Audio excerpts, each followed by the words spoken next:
Az energia, elsősorban a földgáz és a kőolaj ma már nem pusztán technikai háttérfolyamatok része, hanem a 21. század egyik legjelentősebb hatalmi játszmájáé. A gáz és az olaj útja a csővezetékeken keresztül nem csak a mindennapi rezsiszámla végösszegét alakítja, hanem országok sorsát, politikai döntéseket és adott esetben háború kimenetelét is alapvetően befolyásolja. Az európai országok azért vártak le az orosz földgáz vásárlásáról, mert nem akarják pénzelni Putyin háborús gépezetét. Magyarország helyzete ebből a szempontból különösen érzékeny. Jelentősebb lelőhelyek híján, tengerpart nélküli országként az orosz energiahordozókra támaszkodunk, miközben a nemzetközi szankciók és diplomáciai alkuk közvetlenül hatnak mindennapjainkra. Nem vezetékre vetnek ki szankciót, mindig cégekre vetnek ki szankciót, így önmagában azt mondani, hogy a vezetékekre kért mentességet, ez egy butaság, meg félrevezetés. Low-cost solar and wind might seem an attractive solution, but is there enough land nearby? Is it expensive? You'll have to wait for environmental assessments, permits, and approvals before moving forward. Space is limited, and local development priorities often compete with industrial objectives. 8 years later, it's built, but nature takes its own course. You'll need more panels, more wind turbines, and batteries. Lots of batteries. You might approach net zero, but at what cost? It's just not enough. You're still burning fossil fuels for emergency backup power and high-temperature processes. The electricity supply is expensive and unreliable. What now? Perhaps you've thought of using nuclear power, but these power plants can take 20 years to build, require large amounts of water nearby, and are hundreds of times too large for the majority of customers. Even if you are a large customer, most nuclear reactors can only supply low-temperature steam. It's just not that useful. And surrounding communities may not be on board with traditional nuclear power plants. You need something smaller, safer, and hotter.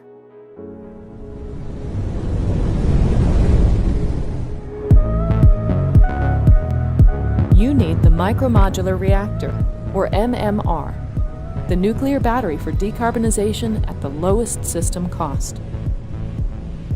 The MMR nuclear battery is a versatile zero-carbon heat source. Nuclear batteries simply warm up a molten salt thermal storage system. When you need electricity or heat, we extract it from the storage system, as fast as you need it. The system is unique in its ability to deliver power on demand and balance the intermittency of wind and solar.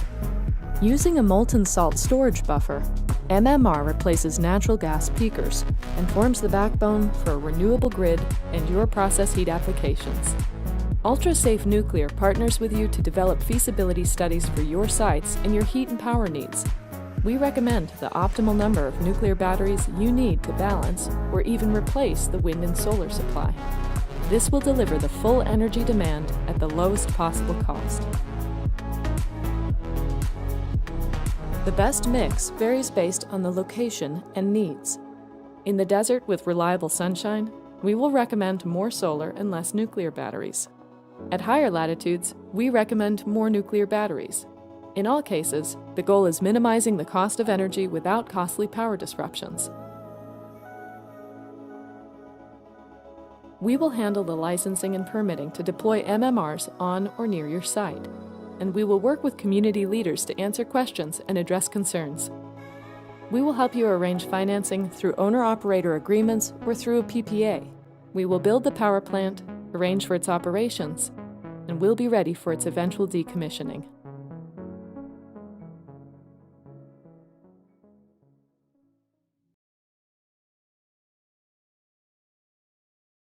Basically 3 complications: regulatory hurdles, lack of investment, and competition.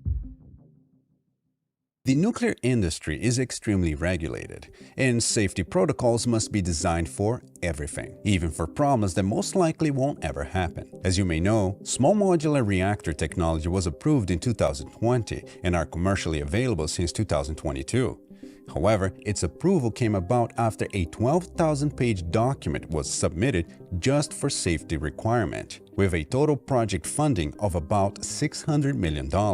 In other words, for any serious thorium research and development, consider the same requirements as SMR technology. However, securing investment is next to impossible because of what I've believed to be the most challenging matter: the anti-nuclear energy lobby. Acquiring investors to fund any research is where the problem starts for anything really. Crowdfunding can maybe start your research, but as we saw with SMR technology, I doubt crowdfunding would reach $600 million, so you're left with two choices: private investors or the government. Private investors are usually smart and require something back. Most of the time, they just want assurance of gains on their investment, which makes it extremely difficult to get their backing. Now you're left with the second choice: the government. But most of us know by now that governments aren't in the business of solving problems. However, they can be helpful in cases like this. They should know that thorium is a major problem solver for the world. Catch is, some people are more concerned with their bottom line than fixing problems because of bad actors. While the job of a scientist is to educate and rely on the good spirit of their elected officials to help them develop better technologies, activists, especially the ones against nuclear technology, are by far the biggest drawback a thorium research company must face. Greenpeace, among other organizations, actively fight against any sort of nuclear technology development. They work closely with politicians, advising them to stay away from it. But that's not all. Overcoming the anti-nuclear energy lobby is just the first step. Next, we need to battle our way up against the uranium industry, which is well established with an incredible infrastructure that dominates the sector. The same infrastructure needs to be developed for thorium, something that most likely the uranium industry will fight tooth and nail against it, because they know that thorium is a major threat to them. Public perception is also a major issue. Though most Americans see nuclear in a positive light, 44% of people is still opposed based on nothing more than fear, even though this technology is by far the safest and cheapest source of energy that can ever be. It is safer than wind and hydro, only losing to solar, except that none of them come even close to the energy output capabilities of nuclear. Egyébként milyen származású olaj jön ezen az Adria vezetéken? Itt jellemzően egyébként arab és földközi tengeri, tehát mediterrán térségből származó olajok érkezhetnek rajta. Gyakorlatilag ami ki tudott kötni az Adria kikötőnél, azt el tudják ők szállítani Magyarországra. Van itt egy ábrája a földgázszállító részvénytársaságnak, ami az ország nagynyomású földgázvezeték hálózatának a tulajdonosa és üzemeltetője, mellesleg a MOL csoport tagja, és kulcsszerepe van a magyarországi gázimport, elosztás és export lebonyolításában. Az ábrán zöld vonalak a bejövő gázszállításokat mutatják, ebből van 1, 2, 3, 4, 3 Magyarország déli területén, egy pedig Nyugat-Magyarországon. A sárga vonalak azok a kimenő gázszállításokat mutatják, ezek közül egy van Észak-Magyarországon, Balassagyarmatnál, egy pedig Kelet-Magyarországon, Beregen. Na most, ezen ábra alapján kérdezem, hogy ha nekünk ekkora probléma a gázvásárlás, mint hogy ezt az iméntiekben elmondta, akkor miért vannak kimenő vonalak is? Azaz, miért megy ki a gáz Magyarországról? Nem annak kellene örülnünk, hogy végre bejött, ehhez képest egy rész rögtön ki is megy. Miért? Ezen az ábrán nagyon jól látszik az, hogy milyen összeköttetésünk van szomszédos országokkal, és az olajjal ellentétben sokkal több a vezetékes kapcsolatrendszerünk, és az ábrán az is látszik, hogy egyébként a délről érkező orosz gáz, ugye a török áramlat ez a legnagyobb, de megy ugye a szlovákokhoz is, és megy az ukránokhoz is gáz.